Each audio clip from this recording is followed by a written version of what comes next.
Saya kali ini ke Pulau Madura, ini menyebabkan rusaknya harga mahal. Bisa-bisa nanti efek ceramah ini besok-besok anak muda unjuk rasa. Abdul Somad janganlah lagi datang ke Pulau Madura. Kenapa? Merusak harga mahal. Anak-anak muda unjuk rasa, turunkan harga mahal, turunkan harga mahal. Tema kita adalah tentang Nabi Muhammad SAW adalah orang yang kaya. Jadi kalau dia menikah maharnya setelah dihitung-hitung oleh Dr. Shafi'i Antonio dalam ensiklopedia sirah, ternyata mahar Nabi SAW menikah dengan Sayyidatuna Ummul Mukminin Khadijah lebih dari 1 miliar. Bayangkan itu. Kira-kira kalau ada orang menikah maharnya 1 miliar, orang kaya apa orang miskin? Kaya. Yang miskin itu siapa? Umat Nabi Muhammad, seperangkat alat sholat dan kitab suci Al-Quran. Yang lebih parah lagi, kupinang kau dengan bismillah. Ilaha illallah. Nasibmu nak. Tapi Nabi Muhammad SAW itu miskin Pak Ustadz, susah melarat setelah dia jadi Nabi. La taqillu an 50,000 dinarin zahabiyyin. Ketika terjadi perang Badar Al-Kubra pada hari Jumat tahun kedua Hijrah 17 Ramadan, diabadikan dalam Al-Quran, Yaumal Furqan, Yaumal Taqal Jam'an, bertemu dua pasukan dan menang umat Islam. Hasil rampasan perang namanya ghanimah. La taqillu an 50 alfi dinarin, 50.000 keping uang dinar. Zaman Nabi tak ada uang kertas. Uang perak namanya dirham, uang dinar namanya emas, namanya dinar. Satu kepingnya 4,25 gram. Jadi kalau 1 gram itu 1 juta, sekarang harga emas 1 juta sekian. Tapi karena kita udah lama bersahabat, 1 juta aja. Maka 4,25 itu sebenarnya 4.250.000. Tapi karena mumpung diskon ulang tahun 70 Al-Amin, jadi 1 keping itu 4 juta. Kalau 1 keping uang dinar 4 juta kali 50.000 keping, berapakah hasil harta rampasan perang Badar layak untuk soal CPNS 2023? Jadi kalau saudara-saudara kita yang duduk di Badan Kepegawaian Negara BKN, tolong buatkan soal-soal CPNS yang ada hitung-hitungannya yang terkait dengan ada nilai sejarahnya.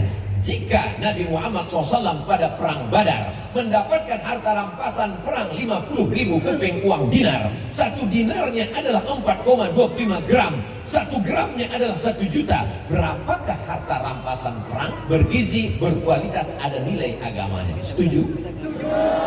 Jangan seperti saya waktu ikut CPNS dulu. Tono, Tini, dan Tony menjaga warnet. Tini dan Tony tidak bisa jaga satu masa karena pernah pacaran. Tono jaga di waktu malam karena pagi kuliah. Tini menjaga di waktu pagi karena sore ada kerja lain. Jam-jam berapa saja mereka bisa kerja sama? Apa ini? Kita lama-lama belajar kuliah, pesantren 6 tahun, pengabdian 4 tahun S1, S2 2 tahun, tambah S3. Begitu pulang, pertanyaannya kita sangka berkualitas. Begitu dilihat, Tono, Tini, dan Tony. Apa-apaan ini? Jadi kalau ada orang mengatakan Nabi Muhammad SAW itu miskin, Nabi sudah lama meninggal dunia, lalu kemudian siapa yang melanjutkannya? Al-ulama warathatul anbiya. Maka kalau Nabi Muhammad kaya, penerus Nabi juga kaya. Tapi ingat, Nabi tidak miskin, Nabi hidup bersahaja. Nabi hidup bersahaja, Nabi hidup sederhana. Itulah yang diamalkan oleh Kiai Muhammad Amin, Kiai Jauhari. Ketika orang mengatakan, Kiai kok nggak renovasi rumah, Kiai kok nggak bangun rumah yang megah, Kiai kok nggak bangun rumah yang besar? Jawabnya simpel sederhana. Nanti kalau rumahku terlalu bagus, aku susah bangun sholat tahajud. Berapa banyak orang bangunnya kesiangan. Kenapa? Karena AC-nya terlalu dingin. Yang lebih parah, rumahnya jelek, nggak tahajud. Dunia melarat, akhirat neraka jahanam. Nggak tahajud kan nggak masuk neraka, Pak Ustadz. Sudahlah nggak punya dunia, nggak punya harta, mabuk, pakai narkoba, ngutang. Istrinya masak nasi, hilang. Kok nggak matang-matang ini nasi? Dilihat, rupanya tabung gas sudah hilang. Diambil suami, beli narkoba. Nauzubillah. Mudah-mudahan semua anak-anakku dapat suami yang soleh. Dia tidak jauh, hanya di balik dinding ini. Masya Allah, tabarakallah. Nabi SAW menunjukkan kesederhanaan ketika dia dapat 50.000 keping uang dinar, uang emas. Lalu kemudian datang Sayyidatuna Fatimah Az-Zahra. Apa kata Sayyidatuna Fatimah? Kami di rumah susah ya Rasulullah. Sayyidina Ali bukan orang yang kaya. Aku tidak sanggup membuat adonan tepung gandum. Aku tidak sanggup menimba air. Tolong berikan pembantu, belikan uang emas. Apa kata Nabi SAW? Wahai Fatimah, sebelum tidur malam bertasbihlah 33 kali. Subhanallah, subhanallah, subhanallah, subhanallah. Alhamdulillah 33 kali. Alhamdulillah, alhamdulillah. Allahu Akbar 33 kali. Enggak nyambung. Minta pembantu, minta tukang timba air, minta uang, malah dikasih subhanallah walhamdulillah wala ilaha illallah wallahu akbar. Apa maknanya? Walaupun badanmu lelah menimba air, membuat adonan tepung gandum, tapi kalau hatimu tenang karena berzikir, insya Allah lelahmu hilang. Betul. Sekarang berapa banyak orang kaya, saking kayanya pembantunya di rumah 10. Ada satu khusus untuk memotongkan kuku tangan, satu kuku kaki, satu tukang korek telinga, telinga kanan satu, telinga kiri satu. Tapi dia tetap lelah. Kenapa? Hatinya lelah. Huwallazi anzala sakinata fi qulubil mu'minin. Allah yang menurunkan ketenangan ke dalam hati orang yang beriman. Apa kata Kiai Jauhari? Orang yang tidak pernah berada dalam kegelapan, dia tidak akan pernah merasakan indahnya bintang gemintang. Malam ini bintang sedang cuti. Kenapa tidak ada bintang malam ini? Karena semua bintang sedang turun ke al-amin. Allahumma salli ala sayyidina Muhammad wa ashghili zalimin bizalimin. Yang ada handphone hidupkan, yang tak ada jangan ambil handphone kawan. Allahumma salli ala sayyidina Muhammad wa ashghili zalimin bizalimin wa akhrijna min bainihim salimin wa ala alihi wa sahbihi ajma'in. Sallallahu rabbuna ala nuril mubin Ahmad al-Mustafa sayyidil mursalin wa ala alihi wa sahbihi ajma'in wa ala alihi wa sahbihi ajma'in. Udah, tangannya turun, jangan lama-lama nanti ketiak basah. Bintang gemintang malam ini tak tampak lagi di angkasa, tak muncul di langit, karena semuanya turun ke Al-Amin, ikut berbahagia dalam pembukaan acara 70 tahun Pesantren Al-Amin Prenduan. Allahu Akbar. Orang tidak akan merasakan nikmatnya bintang gemintang kalau dia tidak pernah merasakan gelapnya malam. Mau dihidupkan senter, senternya tidak ada. Senternya ada, baterainya habis. Baterainya ada, tangannya luka. Akhirnya bagaimana dia tahu arah timur dan barat? dia memandang ke atas, ada bintang gemintang. Apa makna ucapan Kiai? Orang tidak merasakan nikmatnya harta kalau dia tidak merasakan sulitnya mencari.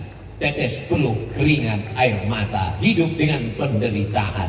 Ini pelajaran dari Kiai, bahwa beliau kaya raya, uangnya banyak, tapi hidup sederhana, dan hartanya itu dipakai untuk menolong agama Allah. Apa yang terjadi?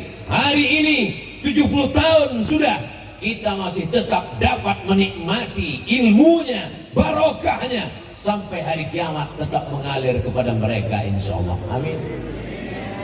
Nampaknya Abdul Somad sedang ceramah di Al-Amin, tapi yang menyaksikan tausiah malam ini melalui streaming langsung ataupun melalui rekaman yang akan diupload di channel Ustadz Abdul Somad Official, subscribe, like, share, and comment. Hai orang kaya raya, kalau kau mati hartamu akan tinggal. Hai orang yang kebunnya luas, tanahnya sejauh mata memandang, kau akan mati sampai masanya dan hartamu tinggal menjadi warisan. Tapi ada harta yang tidak akan dibagikan kepada ahli waris. La yubau, tak bisa diperjualbelikan. Wala yuhabu, tak akan bisa dihibahkan. Wala yurasu, tak akan bisa diwariskan. Mana dia? Yang kau wakafkan untuk menjadi wasilah menolong agama Allah Subhanahu wa ta'ala. Mana dia? Kita sedang berada di tanah yang penuh dengan barokah itu, insya Allah. Amin ya rabbal alamin. Mudah-mudahan semua anak-anakku jadi anak-anak yang kaya raya, yang selama ini bercita-cita jadi orang miskin, mudah-mudahan berubah. Kau cita-citanya jadi apa? Aku cita-citanya ingin menjadi pengemis. Pengemis apa? Pengemis cinta. Iya, Allah. Kalau ada orang seperti ini, tangkap, masukkan ke kolam garam, biar jadi ikan asin dia sekalian. Bagaimana kalau umat Islam meninggalkan dunia ini? Politiknya ditinggalkan, bisnisnya ditinggalkan. Ini kerjaan Belanda, karena Belanda mengatakan tanahmu kami yang urus, kami akan tanam karet, kami akan tanam sawit, kami akan tanam tembakau, kamu tinggal berzikir saja. Kehadiran Kiai Muhammad Amin, Kiai Jauhari membantah bahwa orang tasawuf tidak mementingkan dunia. Ini banyak orang sekarang mengejek, apa itu tasawuf? Tasawuf hanya zikir, la ilaha illallah, la ilaha illallah, la ilaha illallah, mati. Beliau mengamalkan Allahumma salli ala Sayyidina Muhammad wa ala ali Sayyidina Muhammad al-Fatihi lima ughliq wal khatimi lima sabaq nasiril haqqi bil haqq wal hadi ila siratikal mustaqim wa ala alihi haqqa qadrihi wa miqdarihi al-azim, bersanad sampai kepada Sidi Ahmad At-Tijani di Maroko, sampai ke Pulau Madura. Beliau mengamalkan itu, tapi beliau tidak meninggalkan dunia. Laisa bi khairikum man taraka dunyahu li akhiratihi. Orang yang baik bukan meninggalkan dunia untuk akhirat, wala akhiratahu li dunyahu. Orang yang baik bukan meninggalkan akhirat untuk dunia, liyusiba minhuma jami'an, dapat dua-duanya sesuai dengan doa yang diajarkan Allah dalam Al-Qur'an. Rabbana atina fid dunya hasanah wa fil akhirati hasanah wa qina azabannar. Nanti ketika ulang tahun 70 pada puncaknya, semua alumni-alumni akan berkumpul dan bertemu. Mereka saling bertanya, ente sekarang apa bisnisnya? Ya nanam karet lah. Berapa hektar? Cukup lah untuk 77 keturunan. Ente nanam apa? Saya tanam sawit. Berapa banyak? Ya sejauh mata memandang. Itu teman kita kok kaya sekali, kelihatannya gak ada ternak apa-apa. Oh dia ternak yang lain, ternak apa? Ternak tuyul. Haram.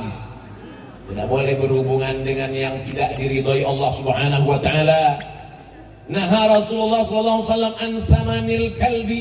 Nabi melarang harga jual beli anjing. Wa mahril baghi, hasil prostitusi. Wa hulwanil kahin, dan upah dari perdukunan. Mana tahu ada yang sudah menjadi anggota IDI, Ikatan Dukun-Dukun Indonesia. Nauzubillah. Yang halal-halal saja. kulu, makanlah min thayyibat, yang baik-baik. Tiba-tiba alumni pada kumpul semua di ulang tahun yang ke-70, puncak acara nanti insyaallah. Amin. Yang satu datang naik mobil megah, mewah, mahal, tapi berkecil hati kawan-kawan. Kenapa? Dari bunyi klaksonnya. Tiba-tiba ada satu yang datang bawa angkot. Itu siapa? Itu teman kita, alumni Alamin. Iya. Kamu kok bawa angkot? Aku memang bawa angkot, tapi semua angkot yang ada di pulau ini punya aku. Tadi gak ada tepuk tangan. Begitu bilang dia punya angkot satu pulau, semuanya setuju. Ternyata kalau kau punya harta, semua akan senang. Mereka akan bernyanyi. Apa lagunya? Jadikan aku yang kedua. Langsung angkat tangan. Enggak. Apa maknanya? Bahwa umat Islam kalau mau disegani, dia mau bermartabat, mau dihormati, maka dia mesti kaya. Insya Allah anak-anak, adik-adikku sekalian, nanti kalau kalian kaya, bangun pondok pesantren, tahfiz Quran, ambil yatim, fakir, miskin, du'afa. Kalian adakan acara bersama Ustadz Somad, sweeping di lampu merah, bawa truk sama traktor, tangkap semua pengemis-pengemis, masuk. Setuju? Mantap, mainkan. Takbir. Cita-citanya begitu. Masalah profesinya apa? Terserah. Ustadz Abdul Somad, ini fakultas kedokteran. Biayanya masuk kan mahal Pak Rektor. Katanya masuknya 200 juta. Ada syaratnya Ustadz Somad. Kalau dia hafiz Quran gratis, full asrama, uang saku, biaya kuliah gratis. Kata Pak Rektor Universitas Islam Indonesia Yogyakarta beberapa waktu yang lalu saya ke Yogyakarta. Mudah-mudahan adik-adik yang hafal Quran, bahasa Arab mantap, bahasa Inggris mantap, lulus jadi dokter spesialis. Paling enak cari duit dokter spesialis. Martelnya kecil. Bukan seperti tukang martelnya besar, gagangnya rotan, mukulnya sampai copot tulang, batunya gak pecah. Gaji satu hari 100.000. Tapi dokter spesialis martelnya kecil, pukul lutut tik tik tik 10 juta. Lutut kanan 10, 20, ongkos pasang 40. Bautnya lupa, pasang lagi 45. Senternya kecil, baterainya cuma satu kecil. Beda sama jaga malam, baterainya 6 terang benderang, kerja dari jam 6 sore sampai jam 6 subuh. Maling masuk juga. Tapi kalau kamu jadi dokter spesialis, kecil, THT, telinga, hidung, tenggorokan, buka mulut, 5 juta. Banyak pasien yang takut nutup mulut. Kenapa? Buka 5, tutup 5. Baru saya paham kenapa kalau anak-anak ditanya mau jadi apa? Mau jadi dokter. Mau jadi apa? Mau jadi polisi. Mau jadi apa? Mau jadi dokter lagi. Belum ada yang tanya, mau jadi apa? Jadi ustadz. Enggak, takut kena usir. Enggak semua. Jadi ustadz ini berat, biar aku aja. Apapun profesimu, kau mau jadi pengacara, lawyer, advokat itu pengacara, bukan yang hijau-hijau begini. Itu pokat. Advokat itu gajinya per jam, per menit, per detik. Itu hanya cara wasilah untuk mencari rezeki Allah Subhanahu wa ta'ala. Tapi tujuannya adalah kau jadi dokter spesialis, kau jadi pengacara, kau jadi polisi, kau jadi tentara, kau akan menolong agama Allah. Allahu Akbar. Ustadz Abdul Somad beberapa hari yang lalu update status. Sebentar ya, buka handphonenya dulu. Nama IG-nya Ustadz Abdul Somad Official. Yang belum follow silakan. Banyak sekali Abdul Somad ini, banyak sekali Pak Ustadz. Ada Abdul Somad, ada Abdul Somad, Abdul Somad. Yang mana? Itu yang follow-nya 6,5 juta. Itu coba lihat di iklan yang ke 13 Mei, penerimaan Bintara khusus santri dan lintas agama. Prioritas. Saya disuruh upload, Ustaz Abdul Somad ada kabar gembira. Masya Allah, tabarakallah, langsung saya share. Sudah 43.219 yang suka. Berapa yang lulus? Nggak tahu. Bayangkan, masjid-masjid selama ini kosong. Kenapa masjid kosong? Masyarakat nggak semangat ke masjid. Hayya 'alas shalah.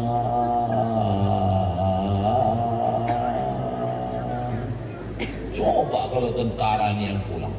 Hayya 'alas shalah. Langsung jamaah datang. Siap.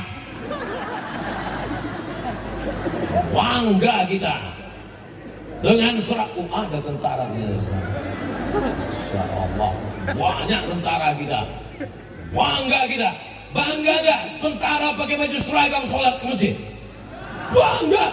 Ibu-ibu akan berkata kepada anaknya, anakku, lihat tentara, baret merah, baret hijau, baret biru. Ada nggak dari itu? Ada. Ini tentara, nak. Bangga kita. Kenapa? Karena mereka berseragam, abdi negara, gagah perkasa, sehat walafiat. Tapi mereka juga menempelkan keningnya ke lantai karena bersimpuh sujud kepada Allah. Dia tidak merasa dirinya besar. Saat dia bersujud, dia berkata, Subhana Rabbiyal A'la. Menetes air matanya saat bersujud. Aku tak ada apa-apanya di hadapanmu ya Allah. Dia berdoa, ya Allah. Ditanya sama kawannya sebelah, kau menangis karena rendah hati dan takut pada Allah? Bukan, BJ13 belum turun. Orang yang dimuliakan Allah Subhanahu wa ta'ala. Poin yang pertama. Poin yang kedua adalah bahwa ternyata Kiai Jauhari tidak sendirian. Beliau bersahabat dekat dengan Kiai Haji Imam Zarkashi, salah satu pendiri pondok pesantren Darussalam. Saya kebetulan dulu belajar di pesantren di Medan. Buku bahasa Arabnya, kamusnya disusun oleh Kiai Haji Imam Zarkashi. Ketika mereka bersahabat dekat, pertemanan persahabatan mereka bukan hanya sekedar berkawan bersahabat, tapi juga ada buahnya. Buahnya adalah mendirikan pesantren. Sekarang banyak orang bersahabat berteman, nggak jelas kemana arahnya.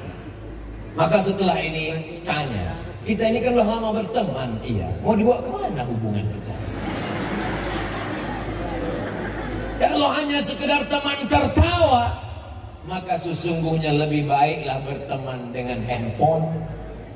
Teman adalah yang bisa menunjukkan kita kepada jalan yang benar. Akhirnya pertemanan mereka, persahabatan mereka, berdirilah pondok pesantren. Ini kawan-kawan, ada yang mungkin punya kelebihan harta, ada yang punya kelebihan ilmu, ada yang punya bapaknya pejabat, ada yang orang tuanya diberikan amanah kekuasaan. Maka berteman kalian, bersahabat kalian, tapi buah dari persahabatan itu adalah berdirinya pondok pesantren. Pondok pesantren mesti diperbanyak di seluruh Nusantara. Supaya apa? Karena benteng terakhir pertahanan bangsa kita dari serangan narkoba, dari serangan ganja, dari serangan LGBT, dari serangan aliran sesat, ateis, komunis, agnostik, liberal, sekuler. Tidak ada yang dapat menyelamatkan anak kita selain pondok pesantren.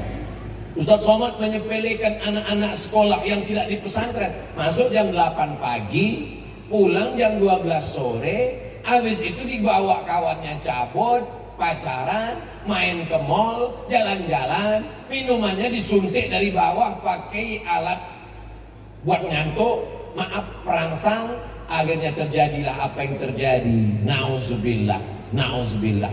Makanya yang dapat menyelamatkan anak kita pondok pesantren. Tapi pesantren mahal Pak Ustadz.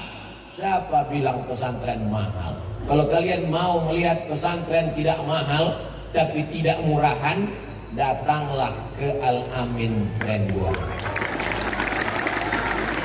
Jamaah yang dimuliakan Allah SWT dimanapun berada, inilah yang lagi masih bisa. Siapa di Indonesia, di dunia ini yang bisa menyelamatkan anaknya dari mulai bangun tidur sampai tidur malam?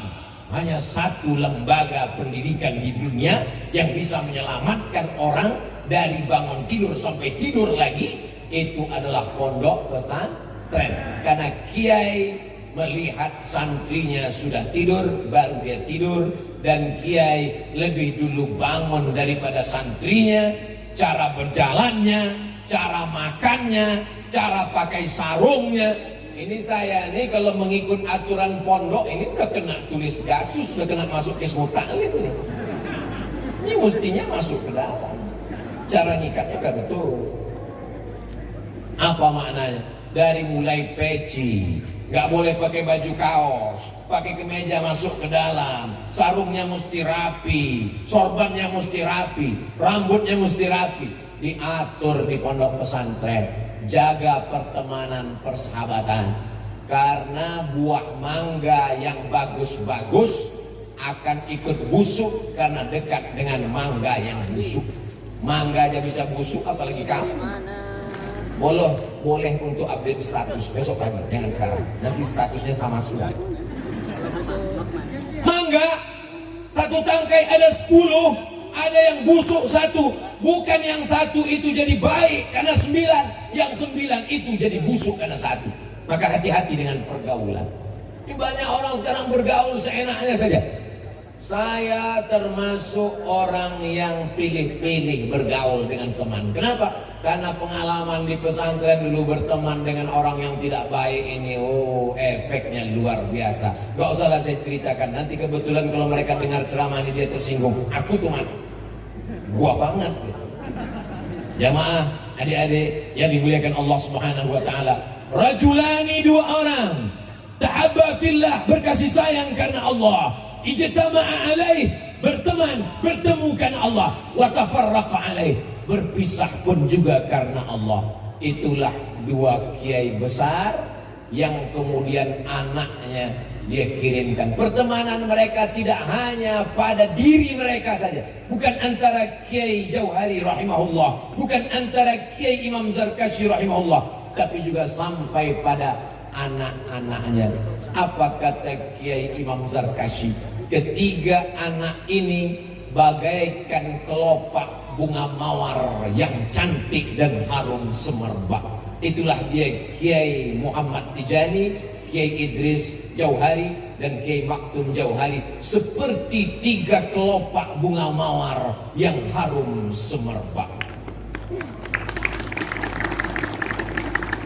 Harum semerbak, tapi kertas.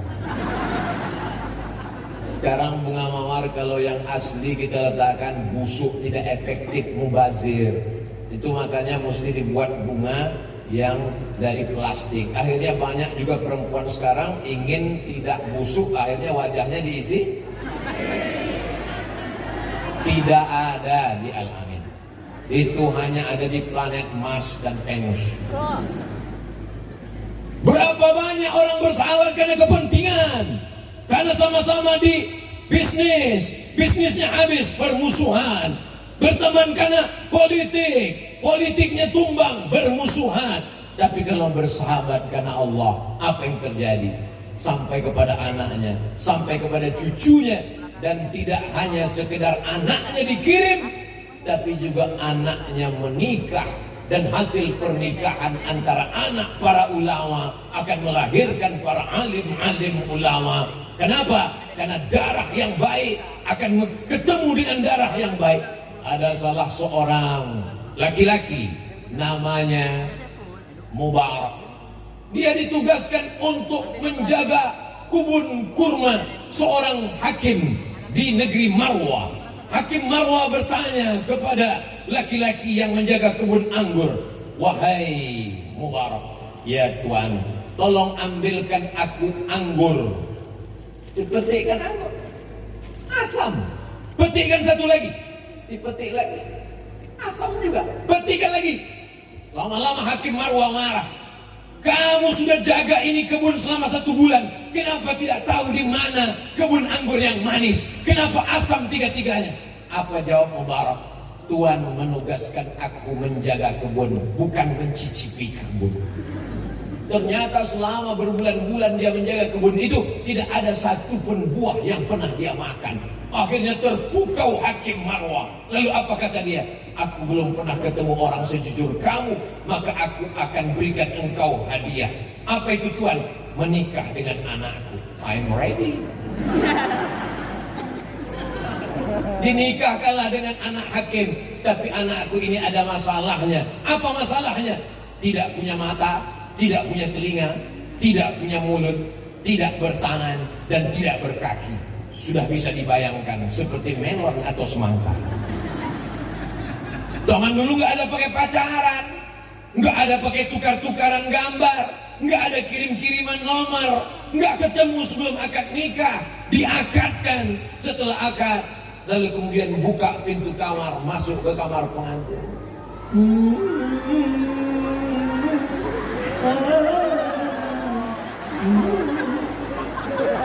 Kira-kira begitulah soundtracknya. Begitu dia terkejut, "Wow, amazing." Kata bapakmu, "Kamu tidak punya mata." "Karena mataku tidak pernah melihat yang haram kecuali kamu, hai abang halal." Katanya, "Kamu gak pernah punya telinga." "Karena telingaku tidak pernah didengarkan untuk yang lain-lain, hanya mendengarkan nasihat-nasihat ayat-ayat Allah." Katanya, "Kamu tak pernah punya mulut." "Karena mulutku tak pernah berkata kepada yang tidak mahram, hanya kaulah laki-laki yang tempat aku bicara pertama kali." Katanya, "Kamu tak punya tangan." "Karena tanganku tak pernah menyentuh selain yang diridhai Allah." Katanya, "Tak punya kaki." "Kakiku tak pernah melangkah kecuali hanya kepada pengajian ulang tahun 70 tahun Al-Amin." Itu tambahan dari saya. Terima kasih. Akhirnya mereka pun menikah. Darah yang baik dari laki-laki yang jujur ketemu dengan perempuan yang amanah. Akhirnya lahirlah seorang anak laki-laki namanya Abdullah bin Al-Mubarak, seorang ahli hadis yang luar biasa dalam sejarah ilmu hadis. Itulah pentingnya mempertemukan orang yang soleh dengan anak yang soleh. Bukan yang soleh juga, anak yang soleh. Jadi kalau hari ini kau ini temboknya memang betul-betul tembok Berlin. Di beberapa tempat saya tabligh akbar, laki-laki dengan perempuan cuman dibatasi tali plastik. Akhirnya jamaahnya. Tapi di sini kalian terjaga, masya Allah, tabarakallah. Yang laki-laki nggak bisa ngeliat perempuan, yang perempuan nggak bisa lihat laki-laki. Tapi aku bisa. Saya ini udah tua, mata udah nggak terang lagi. Lahir 1977, sekarang udah 2022, berarti kan 25. Mata saya ini udah ragu, nggak bisa lagi membedakan. Ini dari jauh gini, ini nggak bisa saya bedakan mana nenek-nenek, mana anak gadis, sama aja semua. Itulah maka tadi saya dari awal sampai sekarang berdirinya di tengah. Kenapa? Karena kalau saya berdiri di sini, yang namanya manusia pasti ada lintasan dalam hati. Ustadz gatal.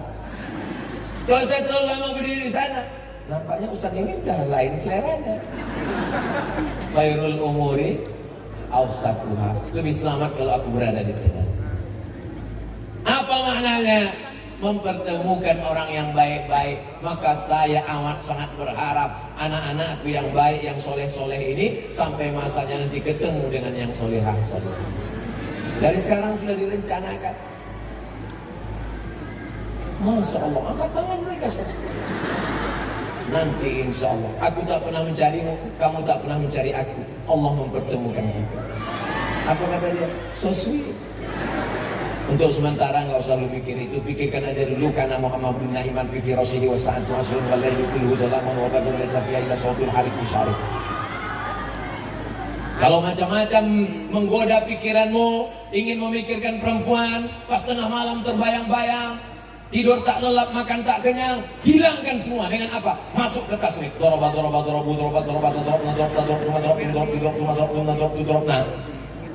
apa maknanya? Fokus saja dulu kau belajar, nanti sampai masanya engkau akan dipertemukan dengan orang yang baik-baik. At-tayyibuna lit-tayyibat. Yang baik-baik ini akan bertemu dengan yang baik, dipertemukan dalam majelis yang baik, maka lahirlah keturunan yang baik-baik. Itu dilakukan oleh kiai-kiai zaman dulu. Ini sekarang banyak saya ketemu jamaah. Saya Pak Ustaz, anak saya sudah saya sekolahkan, sudah S1, sudah S2, sudah S3, masalah jodoh cari sendiri. Oh nggak bisa, Beb. Kenapa? Karena anak-anak kita belum tentu secerdas pengalaman hidupnya, belum tentu secerdasnya di bangku kuliah.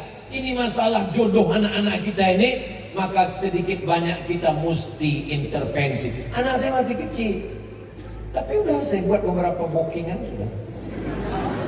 Itu saya lihat ada yang cantik, ini calon menantu saya. Rasanya ini calon juga. Lama-lama jamaah bingung, yang mana Pak Ustaz? Semuanya sudah.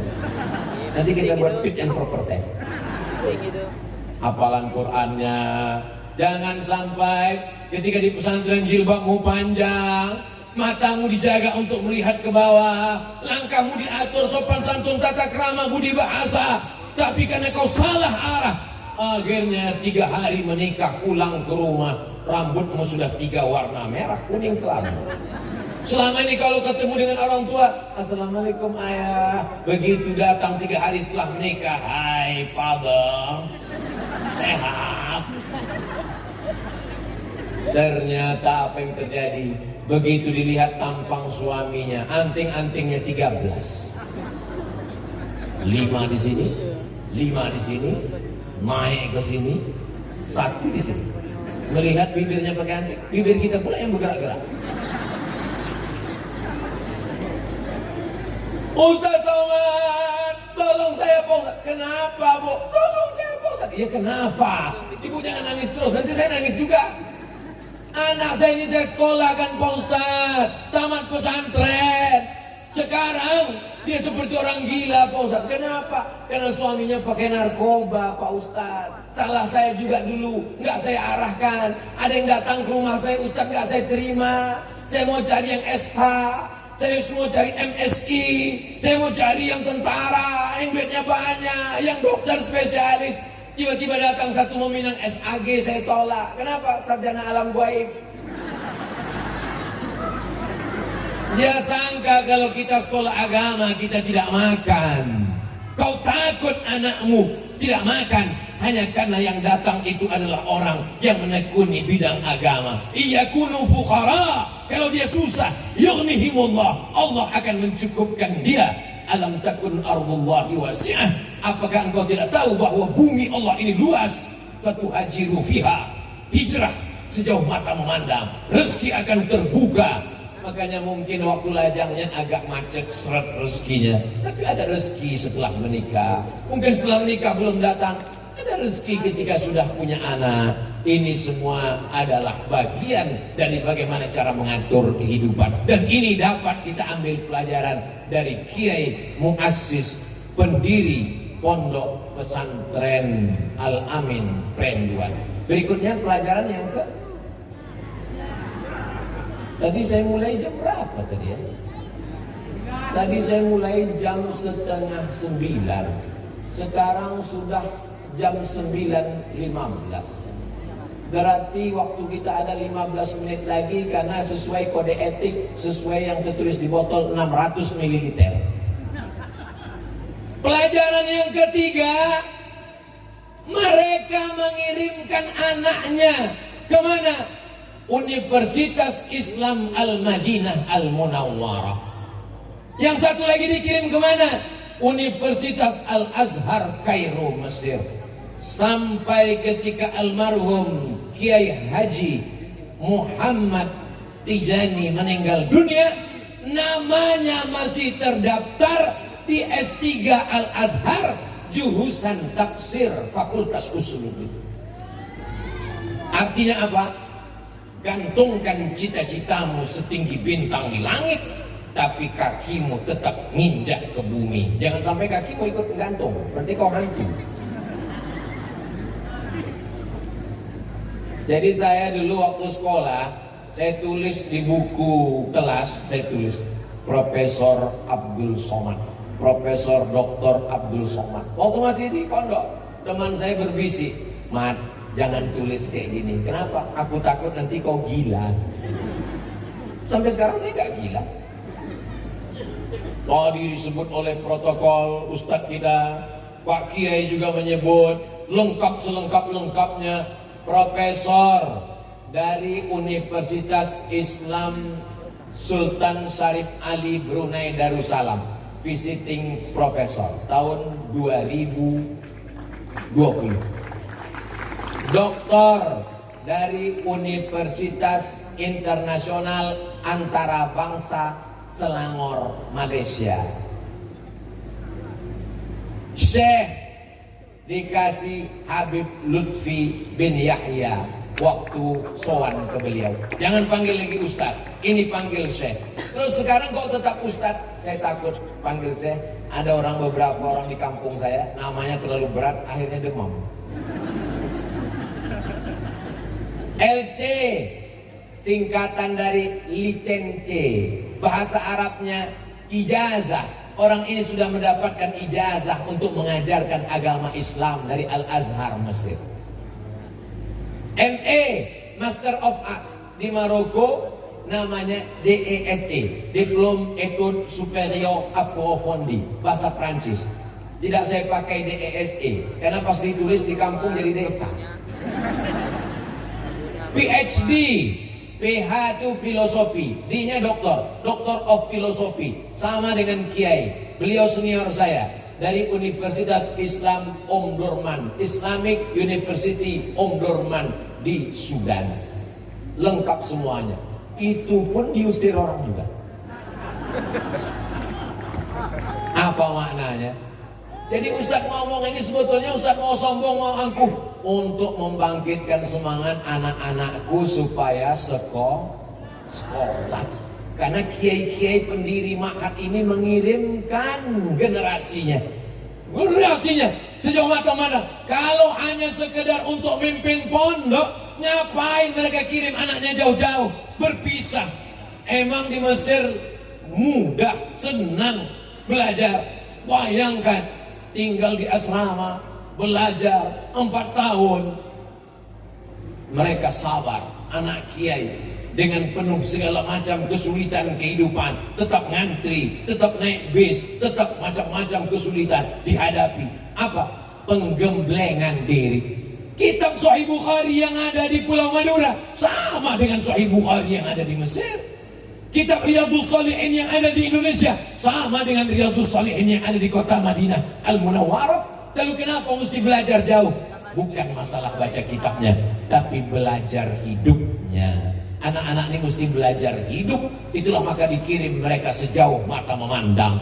Kirim anakmu sejauh mata memandang. Di hari petang dia akan pulang karena dia tahu di mana letak sarang. Penyakit yang paling mengerikan adalah anak-anak tidak bisa mengikat tali sepatunya sendiri.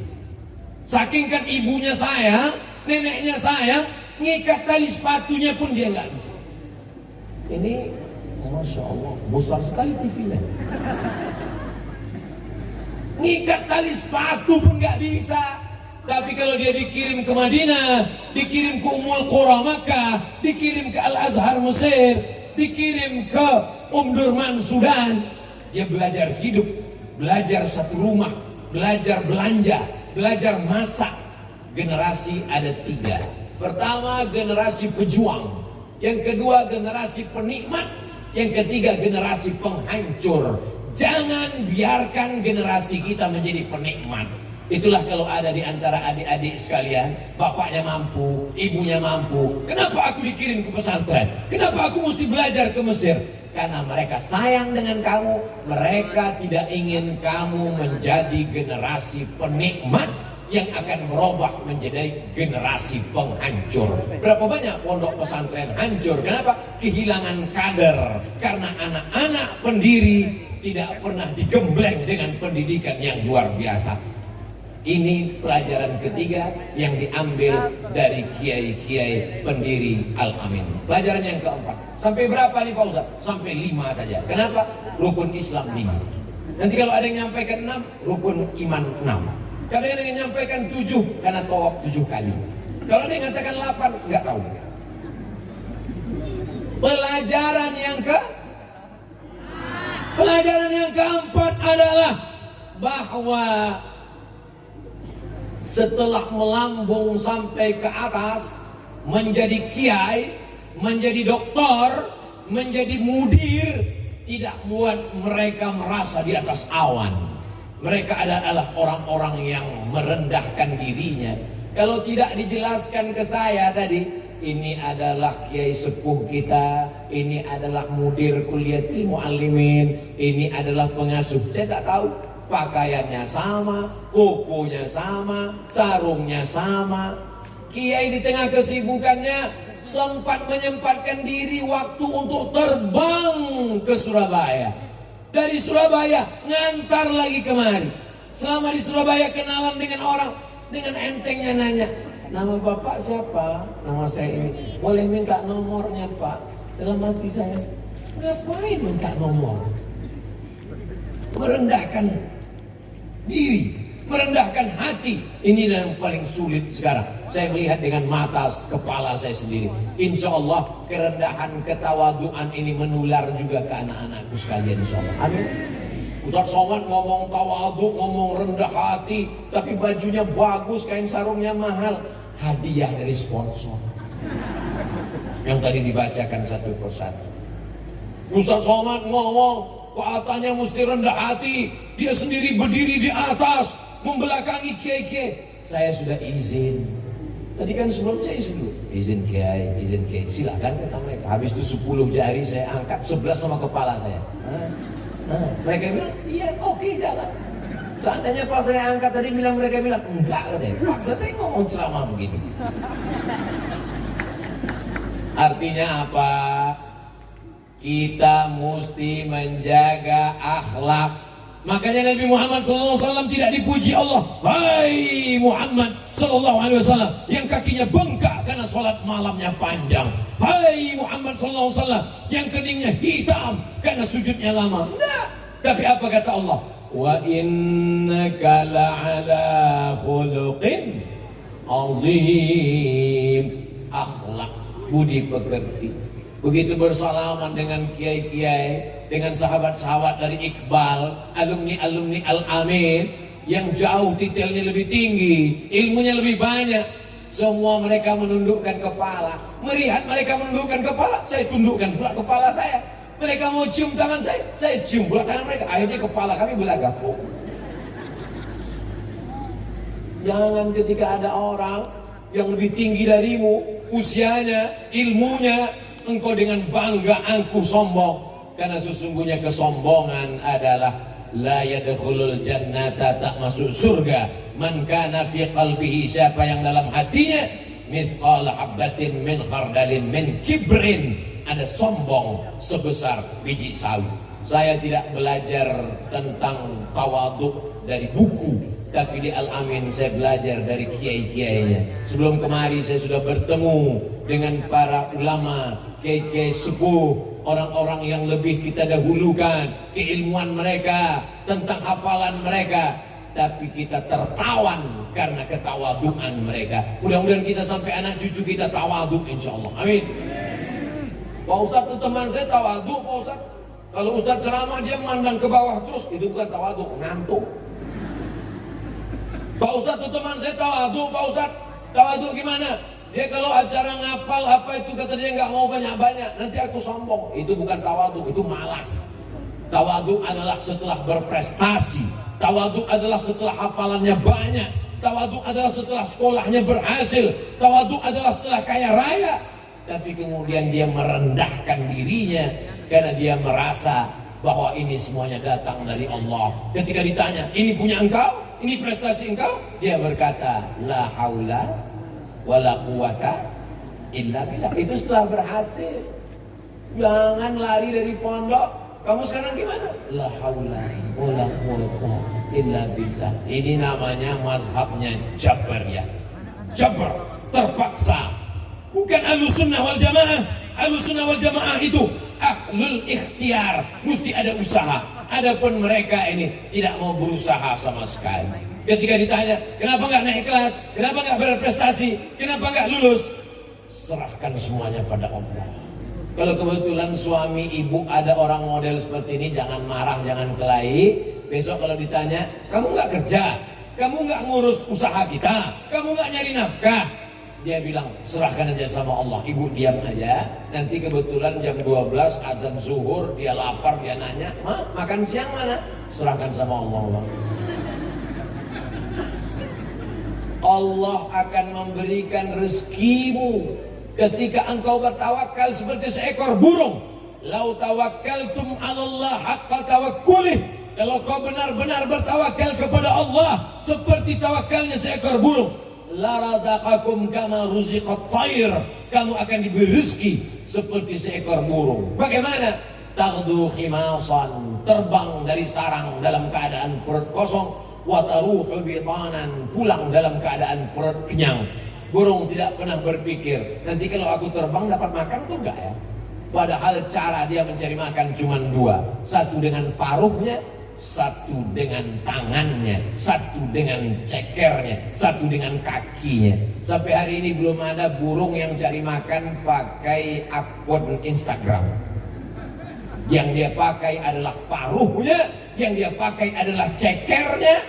Dua alat yang diberikan Allah. Akhirnya dia optimal dan dia mendapatkan rezeki dengan sifat tawaduknya kepada Allah Subhanahu wa ta'ala.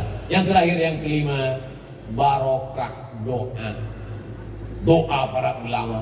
Jangan lawan kiai, jangan lawan guru. Ilmu kita mungkin biasa-biasa saja, tapi ada keajaiban doa. Itulah makanya sebelum membaca kitab-kitab, menghadiahkan pahalanya kepada Kiai Khotib, untuk Kiai Muhammad Amin Jauhari, untuk Kiai anak-anak beliau, Kiai Muhammad Tijani, Kiai Idris Jauhari, Kiai Maktum Jauhari, untuk para orang-orang soleh, guru-guru yang tak dapat disebutkan satu persatu, untuk mereka semua. Al-Fatihah.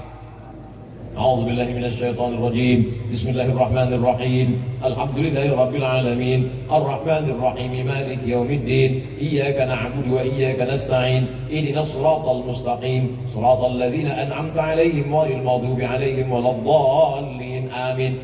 Apa kata Syekh Muhammad Said Ramadan Al-Buti ketika beliau mengajarkan kitab Hikam karya Imam Ibnu Athaillah As-Sakandari?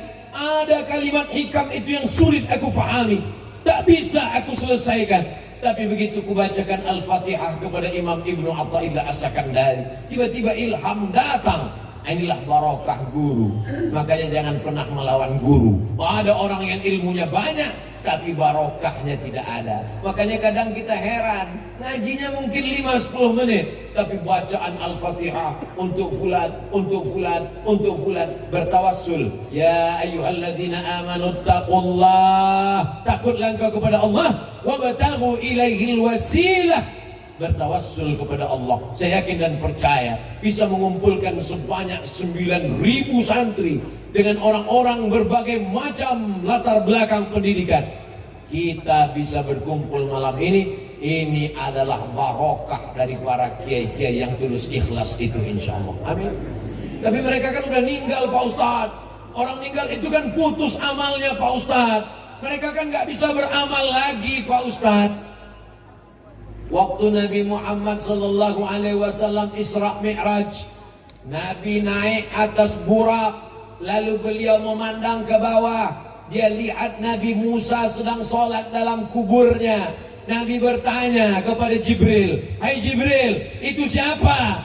Kata Jibril, "Itu adalah Musa sedang sholat." Pertanyaannya, waktu itu Nabi Musa sudah meninggal atau masih hidup? Sudah meninggal. Ketika Nabi Muhammad SAW sampai ke Baitul Maqdis, dia jadi imam. Dia pandang ke belakang, Nabi Ibrahim jadi makmum. Nabi-nabi yang lain jadi makmum. Itulah yang dibaca dalam tarhim. Assalatu wassalamu alaika ya man asra bikal muhaiminu layla. Pada malam itu diperjalankan. Wa antal imam, engkau menjadi imam.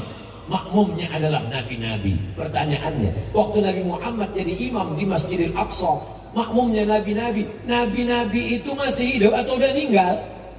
Sudah meninggal. Kecuali Nabi Idris, kecuali Nabi Isa alaihissalam, barrafa'ullah, itu belum mati, belum meninggal, nanti akan turun sekali lagi. Tapi Nabi Musa, Nabi Ibrahim sudah meninggal, lalu mereka beribadah. Lalu bagaimana dengan hadis iza matal, Sahih Muslim, iza matal insan, kalau manusia mati inqata'a, putus. Yang putus itu apa? Dijelaskan oleh Syekh Yusuf dalam kitab Al-Adil Al-Mawsu'ah Al-Yusufiyah fi Adillatis Sufiyah. Yang putus itu adalah amal taklifi. Amal taklifi, amal mukallaf. Wajib sholat, setelah meninggal nggak wajib sholat. Wajib puasa, setelah meninggal nggak wajib puasa. Wajib zakat, setelah meninggal nggak wajib zakat. Makanya kalau ada orang nggak mau wajib-wajib, maka syaratnya mesti Jadi yang dimaksud putus amalnya, putus amal taklifi. Adapun wali-wali Allah, kiai-kiai yang soleh-soleh, mereka tidak pernah putus beramal. Mereka tidak wajib sholat, mereka tidak wajib puasa, mereka tidak wajib zakat, tapi mereka tetap berdoa dan mereka bisa mendoakan kita. Maka dalam tafsir Ibnu Katsir dalam ayat wa qul i'malu fasayarallahu amalakum wa rasuluhu wal mu'minun. I'malu, beramallah, berbuat baiklah, yang akan melihat amal kamu. Fasayarallah, Allah, wa rasuluhu, Rasulullah, wal mu'minun, orang beriman. Apa tafsirnya? Allah melihat amal kita, ya. Rasulullah melihat kita. Malam ini Rasulullah melihat amal kita. Menurut ayat ini. Yang ketiga, wal mu'minun, malam ini Kiai Khatib melihat amal kita. Amin. Kiai Muhammad Amin Jauhari melihat amal kita. Amin. Kiai Muhammad Tijani melihat amal kita. Kiai Idris Jauhari, Kiai Maktum Jauhari, para kiai yang sudah mendahului kita, mereka melihat dan mereka tersenyum. Kenapa? Wal mu'minun, orang beriman diberikan Allah dan mereka mendoakan kita. Kalaulah doa tidak terkabul dari orang sudah meninggal, maka batallah hadis mengucapkan salam kepada Rasulullah. Assalamu alayka ya Rasulullah, assalamu alayka ya Nabi Allah, assalamu alayka ya Habib Allah, assalamu alayka ya khaira khalqillah. Oh, itu kan Nabi Pak Ustaz, itu kan Nabi. Selangkah setelah Nabi, assalamu alayka ya khalifata Rasulillah, assalamu alayka ya Abi Bakrin Siddiq. Ya bukan Nabi. Selangkah di depan, assalamu alayka ya Amiral Mu'minin, assalamu alayka ya Sayyidina Umar ibn al-Khattab. Ya bukan Nabi. Batallah hadis tentang ucapan di depan makam kubur. Wahai Aisyah, Ibu Aisyah, kalau kamu lewat di depan makam Baqi, jangan lupa ucapkan salam. Assalamualaikum ya ala diyar minal mu'minin wa inna insyaallah bikum lahiqun yarhamullahu al-mustaqimin wal mustaqirin, nasallallahu lana wa lakumul afiyah. Mereka membalas, mereka menjawab waalaikumsalam, hanya saja kita tidak mendengar. Artinya apa? Mereka mendoakan kita. Begitu juga lah kiai-kiai mendoakan kita kalau kita kirimkan Al-Fatihah. Makanya kata Imam Nawawi, wa in khatimul Quran, kalau kamu mampu membacakan sekhatam Quran. Anak-anak santri yang hafiz Al-Quran, satu hari baca 2 juz, 1 bulan dia khatam 2 kali, dihadiahkannya pahalanya untuk kiai. Untuk kiai mendoakan. Kenapa? Karena salam saja pun berbalas, apalagi bacaan 2 juz sehari. Kalau cuma 2 juz, saya 3 juz Pak Ustaz, juz pokat, juz lemon, juz mangga. Mengalir pahalanya. Makanya salam itu ada 3. Salam yang pertama wajib dijawab. Salam saya pertama tadi, Assalamualaikum warahmatullahi wabarakatuh. Salam yang kedua nggak boleh dijawab. Salam imam waktu sholat, Assalamualaikum warahmatullahi wabarakatuh. Dijawab, Waalaikumsalam. Salam yang ketiga, mereka menjawab tapi kita tidak ingin mendengar jawabannya. Ketika lewat di jalan tengah malam, lewat kuburan, Assalamualaikum ya ahlal kubur. Mereka jawab, kita nggak ingin dengar jawabannya. Karena sampai mereka jawab kita dengar, Waalaikumsalam, pingsan gitu langsung. Mereka menjawab, mereka mendoakan kita. 3 doa mereka. Apa kata mereka? Waalaikumsalam, selamat engkau sampai tujuan. Warahmatullah, rahmat Allah tercurah untukmu. Wabarakatuh, barakah hidupmu, barakah hartamu, barakah ilmumu, barakah keluargamu, barakah anakmu, barakah duniamu, barakah akhiratmu. 5 pelajaran. Nanti kalau ada yang nanya, siapa tausiah tadi malam-malam pembukaan program acara milad 70 tahun pesantren Al-Amin Perenduan? Ustadz Abdul Somad tadi malam tausiah. Apa yang dia sampaikan? Ada 5 poin. Yang 5 itu apa? Aku nggak ingat. Tapi insya Allah bisa ditonton ulang dan dicatat lagi karena akan masuk dalam UAS, ujian akhir semester. Jangan kemana-mana, kita teruskan setelah yang satu ini. Ada beberapa pertanyaan. Mudah-mudahan tak ada menyangkut masalah imigrasi. Assalamualaikum warahmatullahi wabarakatuh Ustadz. Saat ini saya bekerja di salah satu kapal pesiar di Amerika. Kami di sini membentuk satu kelompok Muslim community. Yang ingin saya tanyakan, bolehkah kami melaksanakan sholat Jumat di kapal, sedangkan kami tidak menetap dan pindah dari satu negara ke negara lain? Mohon penjelasannya kepada Al-Mukarram Ustadz Abdul Somad. Dari Bapak Edi Kurniawan, alumni TMI Al-Amin Perenduan 2012, sekarang tinggal di Amerika. Wow. Tamat Al-Amin, bisa kerja di kapal pesiar di Amerika. Masya Allah, tabarakallah. Hanya satu mazhab yang mewajibkan sholat Jumat di masjid, mazhab Maliki. Selain mazhab Maliki, mazhab Hanafi, mazhab Syafi'i, mazhab Hambali boleh sholat di gedung, boleh sholat di tanah lapang, boleh sholat di convention hall untuk sholat Jumat. Tapi kalau ada masjid, maka lebih afdal di masjid. Adapun di tengah laut, tak ada masjid. Sholat di masjid mana? Masjid terapung itu pinggir laut. Jadi kalau ditanya boleh sholat di kapal, boleh. Karena yang mewajibkan sholat Jumat di masjid hanya mazhab Maliki. Lalu kemudian yang jadi masalah jumlah. Yang mewajibkan mesti 40 orang dan semuanya mukim, itu mazhab Syafi'i. Adapun mazhab Hanafi, kalau menurut urf dia sudah dianggap sebagai jamaah, walaupun tidak cukup 40 orang, maka sah sholat Jumatnya. Jadi masalah yang kedua adalah masalah angka. Berapa sebenarnya yang ada di kapal itu? Masalah ketiga, orang yang musafir tidak wajib sholat Jumat, maka dia sholat zuhur. Tapi kalau dia menetap, lalu kemudian dia melaksanakan sholat Jumat, maka sholat Jumatnya sah. Adapun orang musafir, kalau dia sholat Jumatnya sah, tapi dia tidak wajib. Ini tentang 3 hal terkait. Pertama, tentang sholatnya apakah mesti di masjid. Yang kedua, tentang jumlahnya. Yang ketiga, tentang apakah orang musafir wajib sholat Jumat. Yang kedua, saya wali santri asal Samarinda Kaltim. Mau bertanya kepada Ustadz kiat agar anak istiqomah dalam mondok dan kami sebagai orang tua lebih tawaduk mendoakan anak karena jauh dari kami, khususnya saya pribadi, biar nggak galau ditinggal anak. Mohon wejangan. Ini membuka kartu. Sesungguhnya yang galau bukan kalian saja. Orang tua pun ternyata galau. Hai bapak-bapak, ibu-ibu yang galau meninggalkan anak di pesantren, lebih baik kau galau sekarang daripada galau tahun 2042 karena anakmu ditangkap BNN.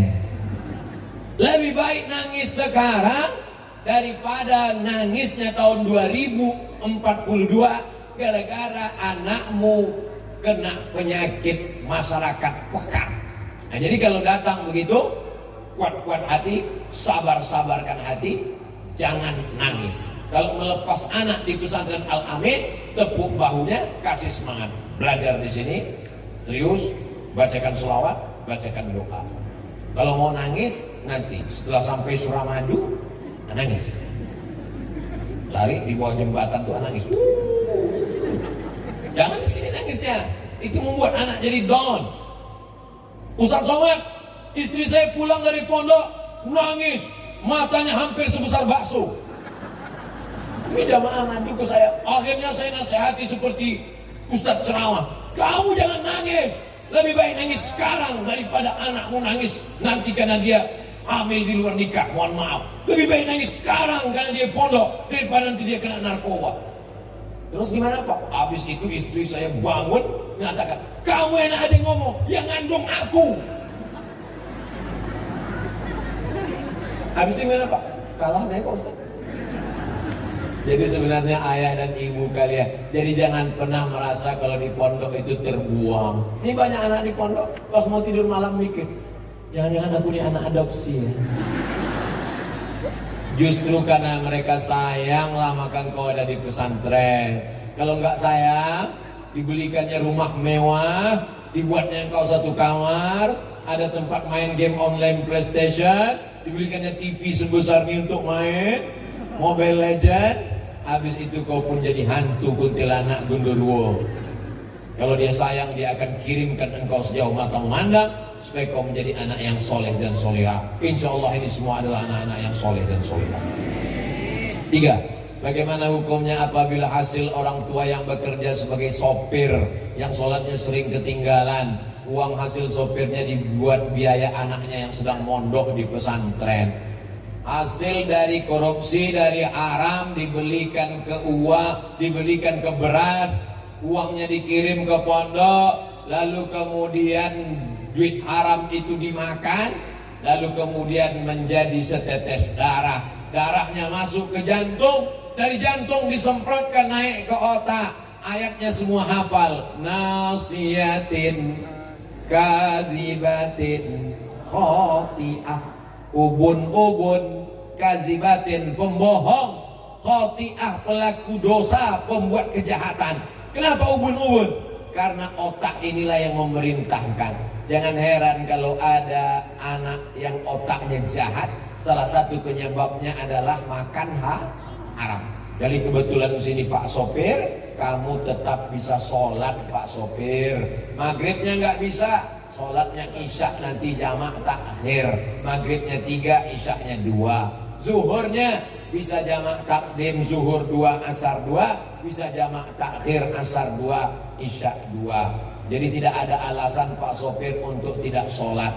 Sampai kapan saya jamak ini Pak Ustadz? Selama kamu musafir. Saya nggak pernah pulang ke rumah. Namamu siapa? Bang Taib. Berarti kamu musafir terus. Maka orang yang musafir terus, dia tetap jamak qashar sampai dia muqim selama 4 hari 4 malam atau 20 kali sholat menurut Syekh Wahbah Zuhaili dalam kitab Al-Fiqhul Islami wa Adillatuh. 4. Perkenalkan, nama saya Pak Akib dari Asta Yusuf Talango, Sumeneb. Kita tahu bahwa jodoh rezeki mati ditentukan Allah. Bisakah ketentuan itu dirubah oleh manusia dengan doa setiap nisfu Sya'ban? La yaruddul qada illa doa. Tidak ada yang bisa merubah takdir kecuali doa. Ya Allah, kalau dia memang bukan jodohku, jodohkanlah aku dengan dia. Kalau dia memang sudah punya jodoh, matikanlah jodohnya. Jangan, gak boleh mendoakan yang tak baik. Maka boleh jadi yang kita minta itu ada yang disediakan Allah yang lebih baik.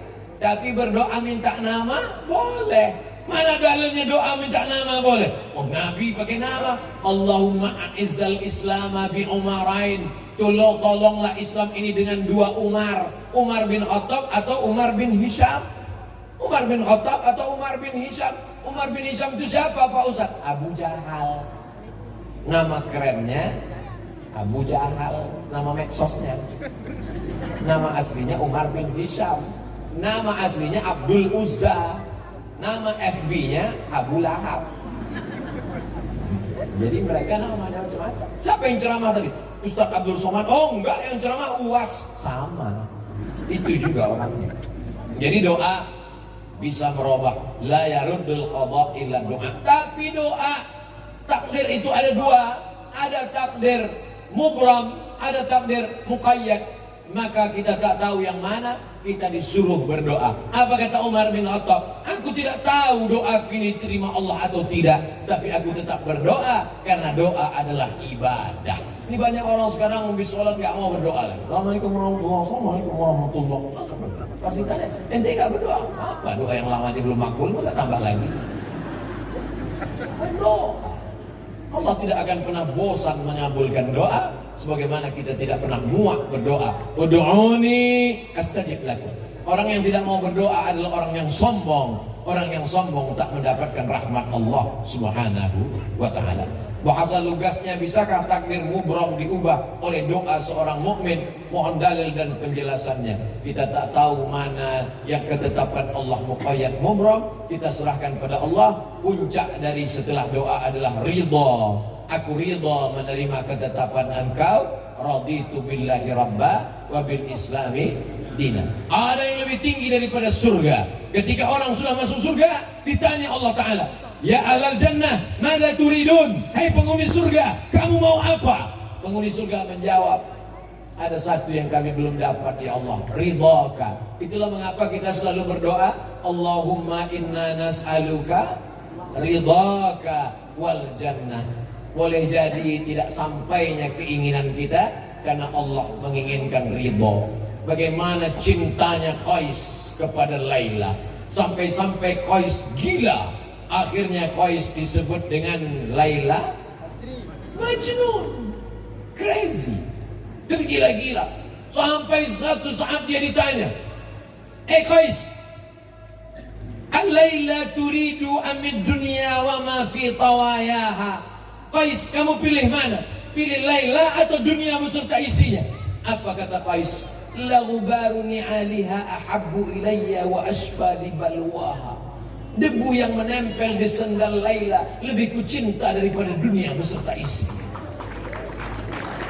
Tapi cita-citanya tak tercapai. Akhirnya dia gila dan dia didoakan oleh ayahnya di samping Ka'bah. Syekh Muhammad Mutawalli Asy'arawi menulis kitab Muzakkirat ketika dia berada di kota Makkah jadi dosen. Di antaranya dia ceritakan, di antara orang yang sembuh karena berdoa di dinding Ka'bah adalah Qais, karena didoakan ayahnya. Karena gila itulah syair-syairnya keluar. Kalau nggak gila, nggak keluar.